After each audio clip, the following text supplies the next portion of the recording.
Korea is an important case study that I've been doing for some time. South Korea in 1953 was amongst the poorest. South Korea GDP per capita 1953, $67.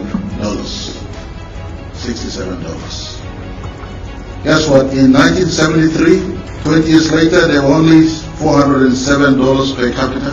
Papua New Guinea in 1973 was $486 per capita. So who's higher in 1973?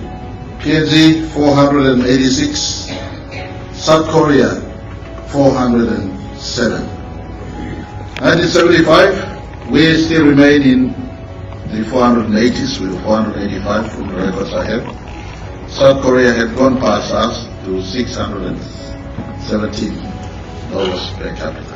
50 years later, from 1973, South Korea is the 11th biggest economy at $33,147 per capita. Papua New Guinea, we've just gone past $3,500 per capita.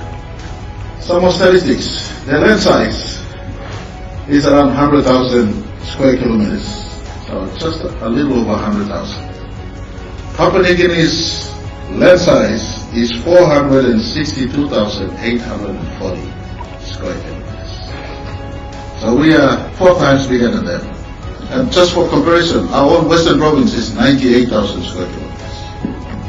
So they're only 2,000 bigger than our own Western province. Our own Western province has a gold mine, has a fertile land that is blessed by abundant river system. You could harvest forestry, you could harvest agriculture 365 days a year. South Korea, 4 months a year, winter. Only 30% of the land arable.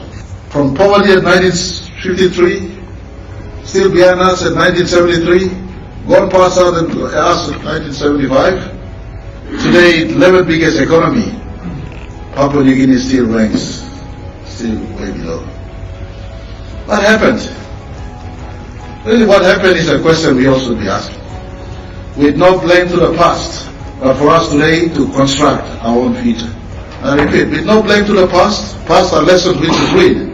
But for us today, all of us, you and me, put together, here this morning, in this room, is the class of Papua New Guineans who can make it matter most for our country. Majority of us here, state-owned enterprises, departmental heads, from the Chief Secretary, ministers, myself, all of us, as servants of our people, we should be asking, from the poorest nation on earth in South Korea, how comes today the 11th biggest economy? They progressed, and you and me are trotting along. It's okay. Someone else will do it. I'm okay. The question we ask is, what is it that all of us must do? Our country needs us together, collectively, this team here, to be working. One day we will no longer be in these jobs we occupy today. When you retire into your village, when you retire into your town, when you retire into your province and into your country, will the younger ones give you respect as you retire? Respect is not forced but it's earned. People are watching us, all of us. We are under the scrutiny.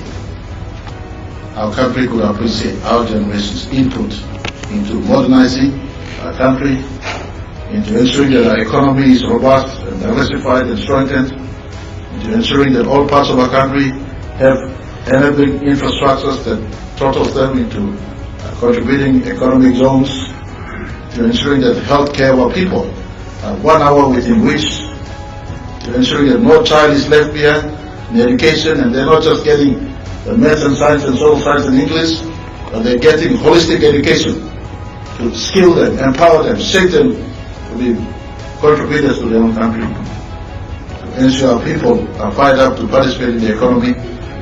This is the country we must build for the next 20 years. Every day I go home and say, have I done enough today? I ask you ask the same question, have you done enough today? There's a wise Greek proverb that goes like this: society grows great when all men plant trees who shade their own cedar.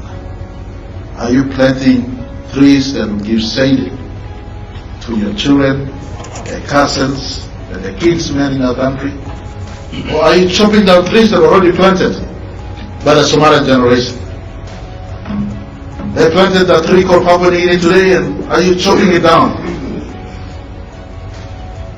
Are you harvesting the fruit they planted and not replanting it yourself? South Korea would have done it with absolutely no resource, but human resolve to do better for their country. They had no gold mine, they had no oil fields, they had no gas fields, they had no timber, they only had some fisheries, but they used public policy of import, downstream processing, and export. They're able to build a nation from obscurity and nothing into absolute abundance today for their children. What is you and me and our contribution to our country?